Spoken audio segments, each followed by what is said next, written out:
다 인사 나누셨을까요?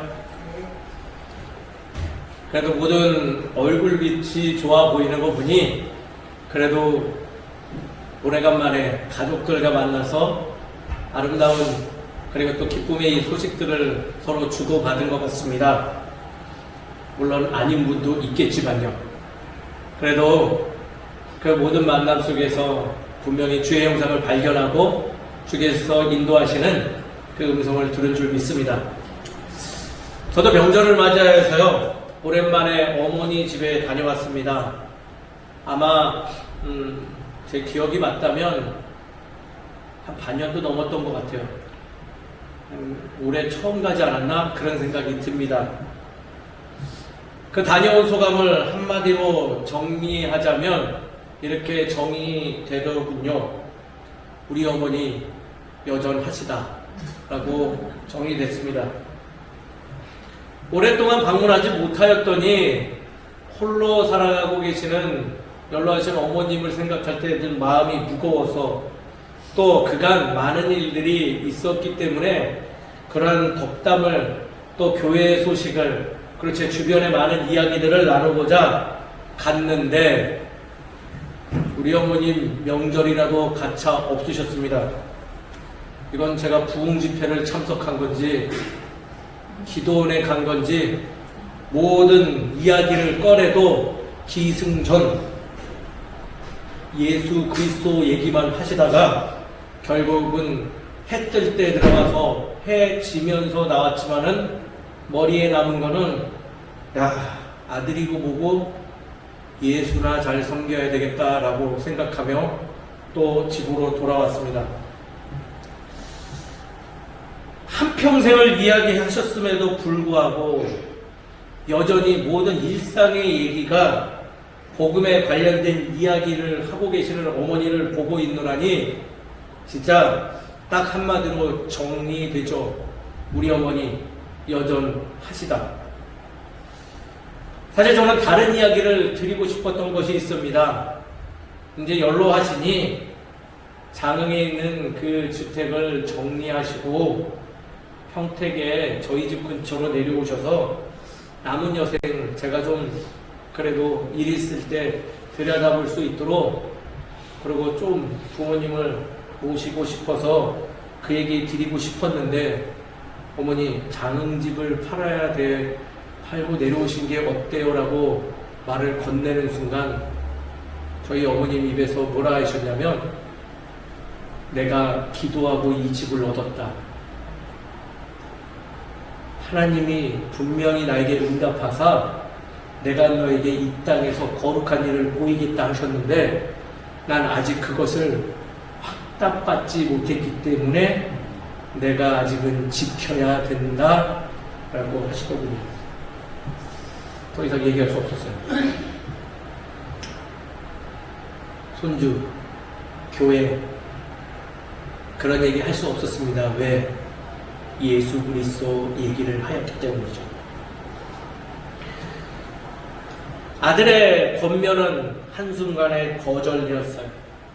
그리고 하나님 나라의 복음, 하나님 의에 대한 이야기만 잔뜩 들었죠. 그래서 명절이라 하였지만은 명절의 기쁨보다는 다른 감정이 밀려왔습니다. 가족 간의 따뜻한 교류는 그리고 대화는 실종되었지만 그래도 열띤 복음의 이야기를 하는 어머니를 보고 있노라니 그래 우리 어머니 아직 10년은 거뜬하시겠다. 10년 더 참고 그리고 10년 뒤에도 복음을 얘기하겠지만은 그때 업고서라도 내려와야 되겠다라고 생각하면서 돌아온 명절 발걸음이었습니다. 그런 얘기를 하시는 어머니 볼 때마다 답답한 마음도 밀려와요. 그렇잖아요. 똑같은 얘기를 그 당연한 얘기를 계속하는 그 어머니의 모습 답답함에 밀려오고 때로는 귀찮음까지 생깁니다. 그래도 아들로서 정말 위안이 되는 든든하다는 마음을 먹을 수 있었던 것은 그 전하는 내용이 전혀 변하지 않아서 역시 우리 어머니구나. 그래서 사실 다짐했어요. 이 명절날, 이 기쁜 날, 더 지독한 목사가 돼야 되겠다. 무슨 일이 와도 예수 그리스도의 삶과 하나님 나라의 복음과 주의 말씀을 전하는 목사가 돼야 되겠다. 그래서 그 말씀을 전하고자 오늘도 이 강대상에 섰습니다. 그리고 말씀을 살펴보던 중 오늘 갈라디아의 말씀이 들어왔어요.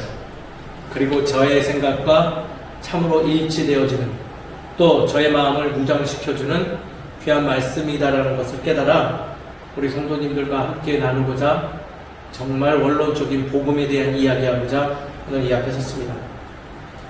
오늘 말씀 살펴보면서 오늘의 제목, 우리 안에 다른 복음에 대해서 점검하는 우리 모두가 되기를 주의 이름으로 간절히 축원드립니다. 말씀을 살펴보시죠. 바울의 서신에는 사실 독특한 특징이 하나 있습니다. 혹시 알고 계신가요? 금요 모임 때 개론을 설명하면서 혹시 눈치채신 분들 있을까라는 마음으로 한번 여쭤봅니다. 독특한 특징 무엇일까요? 네? 크게 좀 말씀해 주세요. 네, 하나님의 은혜로 사도됨. 그건 당연한 거죠. 그래도 박수 한번 쳐주세요. 용기 있게 해주세요. 바울의 서신서는요, 어떤 서신서든 꼭 인사 뒤에 감사의 단락이 들어간다라는 거예요. 거룩한 하나님의 자녀들에게 문안 인사한 후에는 내가 이렇게 감사한 은혜의 삶을 살고 있다, 당신들이 있어 행복하다, 이러한 감사의 단락이 들어가죠. 하지만은 유일하게 갈라디아서에는요, 감사 대신 당혹감 서린 책망의 내용이 적혀져 있습니다. 오늘 우리가 읽은 본문의 내용이죠. 그리고 그 책망이 들어간 이유가 그 안에 고스란히 녹아져 있어요. 바로 그 이유는 무엇이냐면, 바울이 갈라디아 교회를 떠난 뒤 외부에서 바울 대신 온 어떤 이들이 있었는데, 그들의 가르침이 앞선 그리스도의 제자들이 전한 복음과는 다른 복음을 전하였고, 그리고 갈라디아 교회의 신앙 공동체가 그 복음을 뭐한다? 쫓고 있었음을 발견했기 때문이에요. 아무래도 갈라디아의 신앙 공동체는 바울보다도, 바울이 알려준 예수 그리스도의 삶의 하나님 나라의 질서보다도 더 실용적이고 합리적인 내용을 가지고 있는 어떤 이들의 복음을 더 높게 여기고 있었다라는 것을 증거하고 있는 내용이 오늘 본문의 말씀인 것이죠. 그들의 선택을 보고 위기감을 느낀 바울은요, 격정 어린 목소리로 지금 그들을 향하여서 책망하고 있는 거예요. 그러니까 요약하자면 이거예요. 하물며 하늘의 천사가, 또 어떤 올바른 자, 아니 내가 지금 돌아가서 그들과 동일한 복음을 전하고 있노라면 너희들은 가차없이 뭐하라? 저주하고 그들을 배척하라 라고 얘기하고 있어요.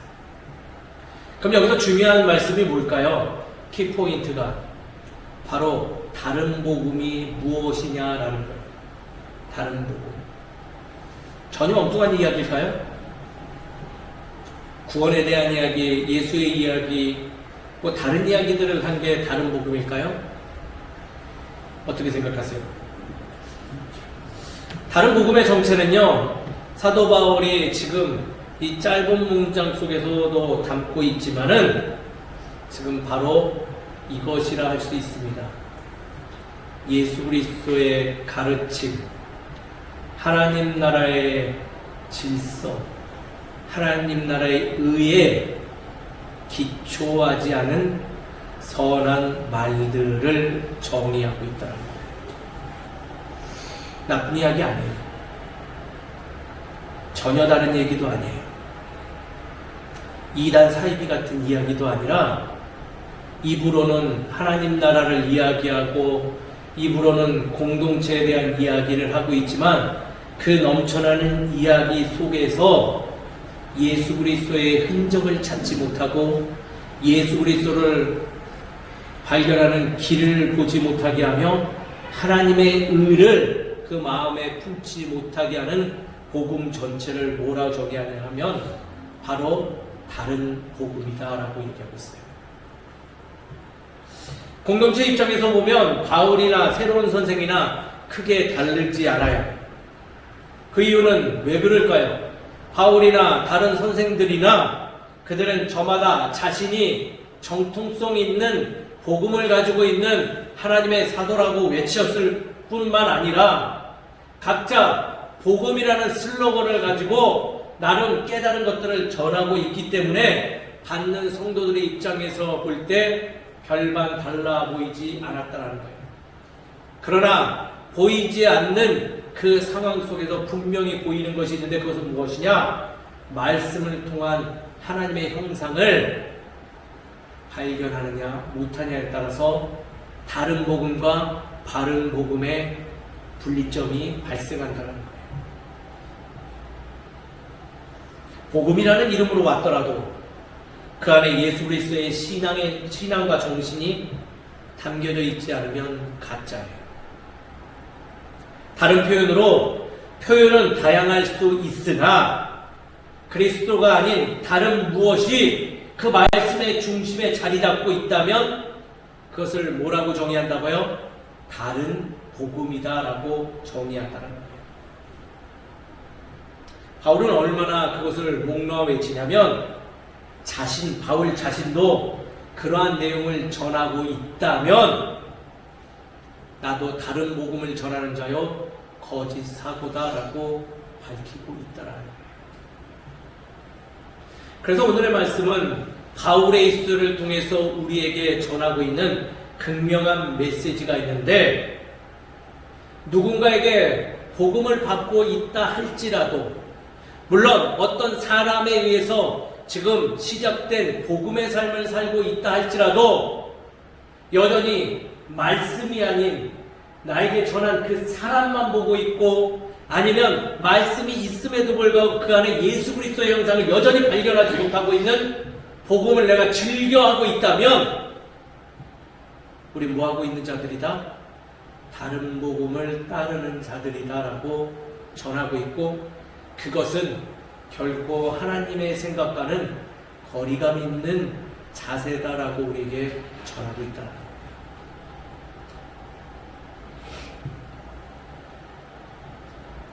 사랑하는 성도 여러분, 우리 안에 어떤 복음이 자리 잡고 계십니까?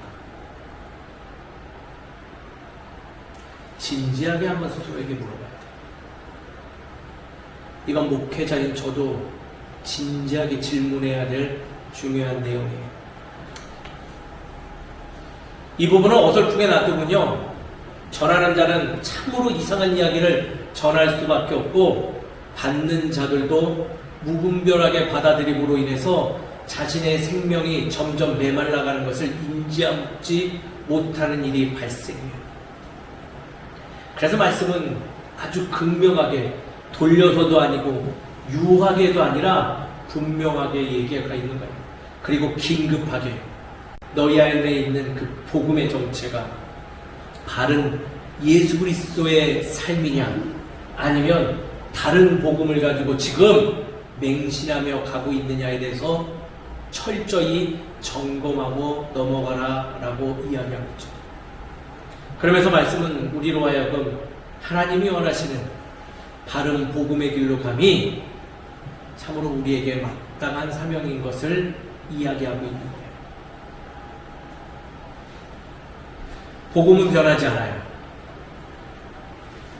어떤 이들이 전하더라도 그 안에 담겨져 있는 예수의 삶은 변질될 수가 없어요. 하나님 나라의 정신은요 왜곡되지도 않고요 다르게 표현될 수 없어요. 그럼에도 불구하고 우리는 어떤가요?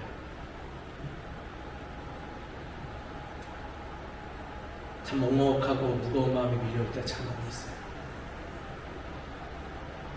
사랑하는 성도 여러분, 명절, 그렇지만 주일이며 신앙의 삶을 살아가는 우리들에게 하나님은 오늘도 말씀을 통해서 이야기해 주십니다. 다른 복음이 아닌 나를 모아라. 내가 너희와 함께하니 나와 동행하고 삶에서 조금은 나의 뜻이 우선되어지는 바른 신앙의 모습을 갖추기를 간절히 소망한다라고 이야기하고 있습니다. 사랑하는 성도 여러분, 바른 복음을 우리 안에 새겨 하나님께서 원하시는 진정한 주님의 복된 자녀 되어 하늘이 내려주는 충만한 은혜를 넉넉히 누리시는 우리 모두가 되기를 주의 이름으로 축원드립니다. 오늘의 이야기는 조금만 생각해보아도 굳이 목회자가 떠들지 아니하여도 쉽게 이해되는 내용인 것이죠.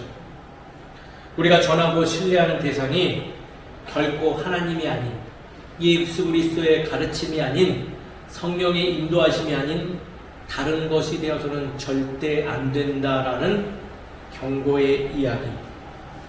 그럼에도 불구하고 우리는 한결같은 주의 복된 소식을 들으면서 또 나누기도 하지만은 조금씩 하나님의 자리를 차지하면서 어느 순간 그 하나님을 저기 다른데 내쫓은 채 신앙의 생활을 유지할 때가 종종 발생하곤 하죠.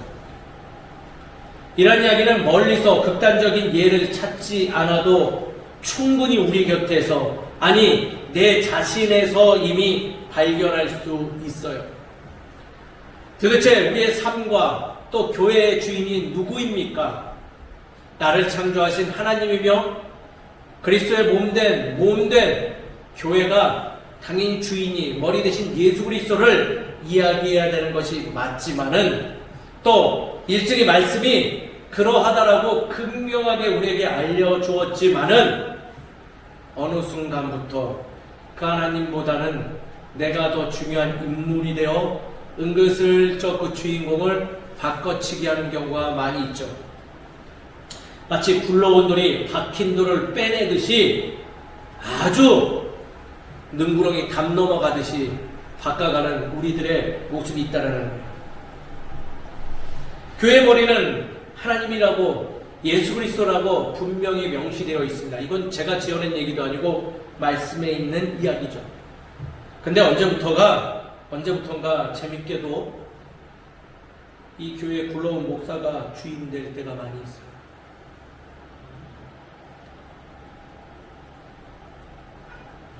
하나님의 의를 외치면서 출발한 신앙 공동체는 놀랍게도 언제부턴가 힘있는 자의 외침에 의해서 좌지우지 될 때가 참 많이 있죠.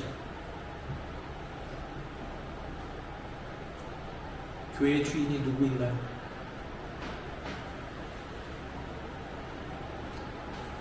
이건 어린애도 하는 얘기예요. 근데 어른들이 그게 아니라고 부정하고 있어요. 입으로는 이도 아니고 저도 아니고 은근슬쩍 목사인 것 같기도 하고 아닌 것 같기도 하고 장로인 것 같기도 하고 아닌 것 같이 이야기하여서 순수한 신앙의 마음을 가진 이들의 마음을 자꾸 헷갈리게 하죠. 주의 이름으로 주의 뜻에 따라서 한다 하지만은 결국은 물질을 많이 가진 자, 명예가 가득한 자가 교회의 주인이 되어서 좌지우지하고 자신의 뜻이 관철되지 않으면 솔직히 무언가 문제를 일으키는 우리들의 모습을 발견할 수 있죠. 소명과 비전을 가지고 개척을 시작했는데요. 성도가 늘어갈수록 이상한 이야기들이 점점 늘어가고 있어요. 물론 지금은 많이 보이지도 않는데 하나같이 오면 바로바로 이야기해요. 기도부터 시작해서 뭐가 있어야 되고 뭐가 더해져야지 영광이고. 재밌는 것은 그런 얘기를 하다가 다 조용히 사라지죠. 그들의 어떠한 얘기 속에도 참으로 틀린 얘기 하나 없지만은 그 중심에 예수가 보이지 않아요. 하나님의 뜻이 발견되지 않아요. 제가 똑똑해서, 제가 유능해서 그들의 말을 분별해서 듣는 게 아니라 무언가를 권면을 한다 할지라도, 무언가 옳은 소리를 해도 그 안에 온전하신 하나님의 뜻이 발견되지 않으니 이 교회의 출발이 주님의 뜻을 기다리며 그 주님의 뜻이 관철될 때 움직이겠다 마음 먹고 개척한 이 교회가 어찌 그것을 택하면서 갈 수 있겠어요?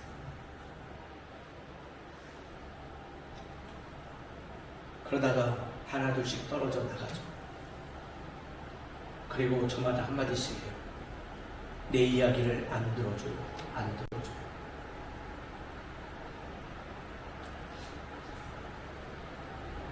목회자의 양심상 하나님의 의가 있는 얘기를 들을 수 없습니다. 수용할 수 없어요. 왜냐하면 그것은 전혀 다른 복음이기 때문이죠. 말씀은 우리에게 나의 생각이 아닌 주의 생각으로 신앙의 삶을 유지하라고 권면합니다. 또한 복음의 정체성을 명확하게 제시하면서 우리의 어그러지 왜곡된 신앙의 정신을 회복하라고 끊임없이 권면하고 있죠. 그래서 내 안에 있는 다른 부분들을 계속 내려놓고 쳐내고 없애서 그 안에 하나님의 뜻이 자리 잡는 다른 복음의 형태로 변화돼야지 온전하신 하나님의 나라가 우리의 삶에서 펼쳐질 것이라고 우리에게 증거하고 있다. 사랑하는 성도 여러분, 오늘의 설교는 사실 매우 간단하지만 무거운 주제입니다. 그리고 어려운 이야기죠. 그렇지만 우리가 반드시 지켜야 될 주의 확고한 뜻입니다. 우리가 아무리 천사의 말을 한다 하여도 그 안에 예수가 보이지 않으면 즉시 멈춰야 돼요. 우리가 하는 것들 중지해야 돼요. 왜냐하면 그것은 그럴듯하게 보일지언정 결코 복된 하나님의 뜻이 아니기 때문입니다. 미련하고 답답하고 더디 가더라도 하나님의 뜻이 담겨져 있는 것이 우리의 삶에 먼저 일어날 때까지 우리는 오래 참음과 인내로서 기다리는 지혜를 가져야 될 줄 믿습니다. 그것이 바로 신앙의 자세예요. 그게 목회자의 제1 소양인 것이에요. 그리고 우리 교회는 하나님이 그러라고 세워주신 신앙 공동체예요. 남들이 다 이것이 오라, 이것이 봐, 자 봐, 우리가 이렇게 했더니 이만큼 커졌어 라고 외칠 때 우리는 죄송하지만 아닙니다. 그 거대한 통치 속에 예수가 보이지 않기 때문에 우리는 예수를 기다립니다. 말씀을 붙잡을 수 있는 용기가 필요하다. 그러할 때 하나님께서 그러한 공동체와 함께 하시고 그러한 공동체를 통해서 거룩한 사건을 일으키심을 반드시 깨달아야 할 줄 믿습니다. 저는 그 확고한 믿음이 있어요. 그래도 미련해서 그래서 지키려고 타협하지 않는 거예요. 어디 가도 그것을 붙잡고 있으니 흔들림이 없는 거예요. 이렇게 같이 신앙생활 하시죠. 변치 않는 주의 말씀을 붙들고 여전하시구나 하지만은 그 여전함 속에 진리를 발견하여서 굳건한 오른손을 붙들고 함께 주님과 동행하는 우리 모두가 되기를 주의 이름으로 축원드립니다. 그렇다면 오늘 말씀을 종합하기 위해서 우리는 어떠한 신앙의 자세로 변화를 가져야 되고 유지해 나가야 될까요? 첫 번째는요, 이것도 다 아는 얘기예요. 첫 번째 따라하겠습니다. 낮아지는 신앙의 정신을 소유하자. 어떤 신앙의 정신이요? 낮아지는. 사실 끊임없이 들어본 이야기입니다. 근데 이 이야기 좋으세요? 낮아지세요. 낮아지세요. 뭐 다른 성도님 의견 중요치 않습니다. 저는 솔직히 이 얘기 들으면요, 갑자기 제 안에 저항의식이 막 발동이 돼요. 화가 나요. 굴욕적인 감정이 밀려올 때도 있어요. 왜 내가 왜 낮아져야 돼요? 죄송합니다. 아직도 이렇게 모자란 목회자예요. 근데 찬찬히 생각해보면 그 굴욕감들, 그 화남이 어디서 밀려오는지 제가 그 정체성을 발견하곤 합니다. 무엇 때문에 그럴까요? 사람 앞에 낮아지라는 소리로 착각하고 있는 데서부터 시작한다. 누구 앞에서? 사람 앞에 낮아지라는 소리. 말씀을 단 한 번도 사람 앞에 낮아짐에 대해서 이야기하지 않아요. 무엇을 이야기할까요? 하나님 앞에 겸손함을 이야기하고 있는 거예요. 말씀 앞에 낮아짐을 이야기하고 있는 것입니다. 바로 십자가 앞에 낮아짐인 것이죠.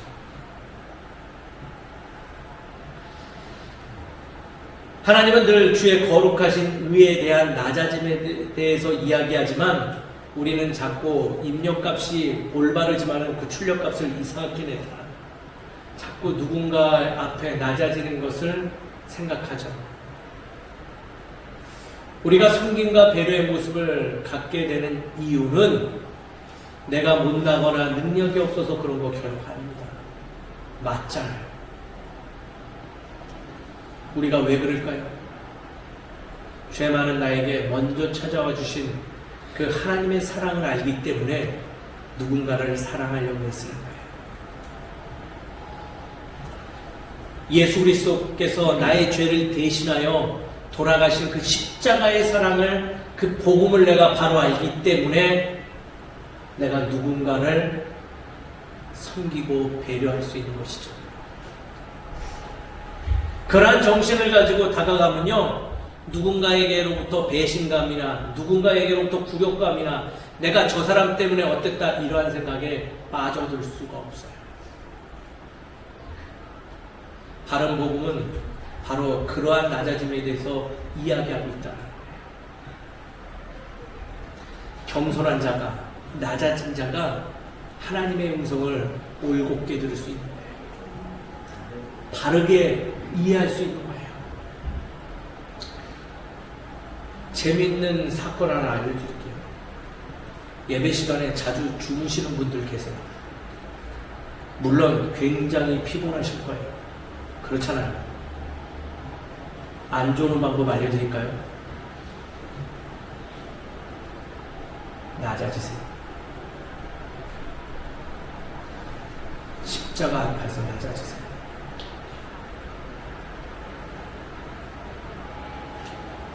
어찌 그 거룩하신 하나님 앞에 나의 피곤함이 이유가 될 수 있겠습니까?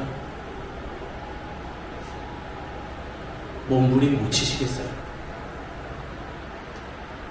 지금 내 생명과 진리의 모든 것을 붙잡고 계신 이가 내 앞에 있는데 눈이 감겨지실 수 있겠어요?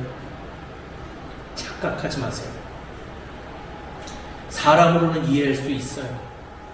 제가 일전에 설교 때도 이야기했지만은 때로는 제 지루한 설교가 누군가의 평안이 되면 주무시는 것도 괜찮다 했지만은 전제는 그가 그 쉼의 순간에도 하나님을 경외하는 마음이 있다면이라는 거예요.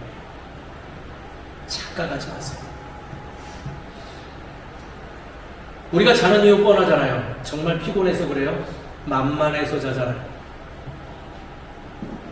밀림에 가면요, 사자는요 어디든 누워서 자요. 왜? 무서운 게 없기 때문에, 두려움의 대상이 없기 때문에. 우리 인간도 똑같아요. 십자가에 달리신 예수가 만만해 보일 때 노곤해지는 거예요. 느슨해지는 거예요. 안이해지는 거예요. 내 마음 안에 낮아짐의 정신이, 신앙의 정신이 실종되었기 때문에 그럴 수밖에 없는 거죠. 또 다른 예요. 누구를 사랑하지 못하겠어요? 누구를 품지 못하겠어요? 누구와 화해하지 못하겠어요? 죄송한 얘기인데요. 낮아짐의 신앙의 정신이 아직 없는 거예요. 예수님도 자신을 판 제자들을 친히 찾아가서 품어주셨어요. 그 예수님이 나와 동행하는데 내가 어찌 나를 좀 힘들게 하는 자를 품지 못할 수 있겠어요?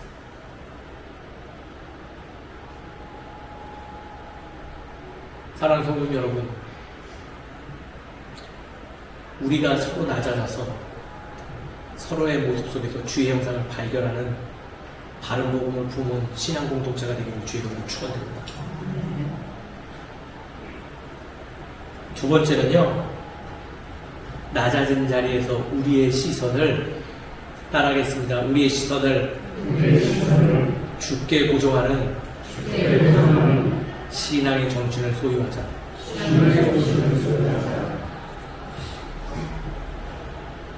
이러한 신앙의 자세에서 중요한 덕목은요, 바로 우리의 시선이에요. 무엇을 바라보느냐라는 거예요. 무엇을 바라보느냐. 제가 이 예화로 저희 아이의 컨닝 사건을 얘기하려고 했는데, 저희 아들의 프라이버시상 저의 컨닝 사건 얘기를 하나 해드리겠습니다. 저와 애가 컨닝하지 않았어요. 누가 저희 거를 베낀 거예요. 저는 다 알다시피 고등학교 때 사춘기가 오면서 학업을 할 이유가 없었어요. 그래서 늘 손을 놨죠. 근데 재밌게도 제 친구 용석이라는 친구가 있는데, 그 용석이는 저를 보면 늘 제가 공부를 잘하는 것 같이 보였나 봐요. 그래서 시험 때는 늘 어디에 앉았겠어요? 제 옆자리에 앉았어요. 그리고 시험이 시작되면 꼭 저를 부릅니다. 나지막하는 목소리로, 수연아, 수연아, 팔 좀 치워봐. 팔 좀 치워봐. 그럼 어떻게 해줘요? 친구가 그러니까. 정집사님 어떻게 해야 될까요? 이럴 때는. 치워줘야 된다고요? 친구가 잘못된 길로 가는 거를 놔둬야 될까요? 아쉽게도 저는 그때 저도 그냥 별반 생각이 없었던지나 팔을 치워주고 보라고 답안지를 보여줬어요. 근데 문제는 시험이 끝난 후에 일이 벌어졌죠. 담임 선생님이 저를 불렀어요. 그러더니 이렇게 말씀하신 거예요. 야, 수연아, 찍는 것은 좋은데 인간적으로 문제집을 보고 찍어라. 어떻게 주관식에도 번호를 써놨냐? 라고 말씀을 하셨어요. 그래도 저를 다독이면서 야, 돌아가 라고 했죠. 근데 문제가 하나 발생했어요. 그때 또 담임선생님한테 불려간 친구가 있었죠. 누굴까요? 제 옆자리에 있는 용석이에요. 얘는 담임선생님한테 불려갔는데 회초리를 맞고 왔어요. 왜 맞았을까요? 베낀 거가 들켰기 때문이죠. 왜? 멍청하게 베끼려면 제대로나 베끼지, 제가 주관식에다 번호 적어놓은 것까지 똑같이 베껴서 얘는 똑같이 주관식에다가도 번호를 써놔가지고 너 컨닝했지? 라는 얘기에 아니라고 뻗팅기다가 매맞았습니다. 중요한 사실, 보더라도 뭐한다? 바른 걸 봐야 된다. 보더라도 진실된 거를 봐야 된다. 내가 생각할 때 좋아 보이는 사람, 내가 생각했을 때 유능해 보이는 사람 다 봐야 결국 뭐한다? 매밖에 안 맞는다. 우스꽝스러운 사건이라도 여기에 교훈이 담겨져 있는 것이죠. 우리의 신앙의 교훈과 똑같아요. 누굴 보고 신앙생활을 하시나요? 누구의 이야기에 귀 기울여서 좌지우지 되시나요? 목사 이야기요? 개인적으로 감사합니다. 그런데요, 우리가 바라봐야 될 존재는 삼위일체 하나님밖에 없으세요. 다른 거 보지 마세요. 사람 보면요 100% 시험들어요. 어찌 사람을 보지 않을 수 있겠습니까? 라고 질문하시는 분들이 계시는데, 하나님께 집중하며 다른 이들을 바라볼 수 있잖아요. 이게 무슨 이야기인지 명확히 아시잖아요. 우리의 중심이 하나님께 꽂혀 있어야지 늘 자꾸 다른 데 꽂혀 있으니 시험거리들이 늘어가는 거 아닌가요? 또 누구의 이야기를 들으세요? 우리가 들어야 될 것은 말씀을 통한 하나님의 세밀한 음성이에요. 아무리 목사인 제가 어떠한 달콤한 말을 본인들이 마음에 들은 어떤 이야기를 하더라도 제가 하나 권면드리기를 다시 개인의 자리로 돌아가 말씀 살펴보시고 기도하세요. 저의 이야기도 100% 신뢰할 수 없어요. 우리가 신뢰해야 되는 것은 오직 말씀으로 계시되는 예수 그리스도 그 한 분뿐입니다.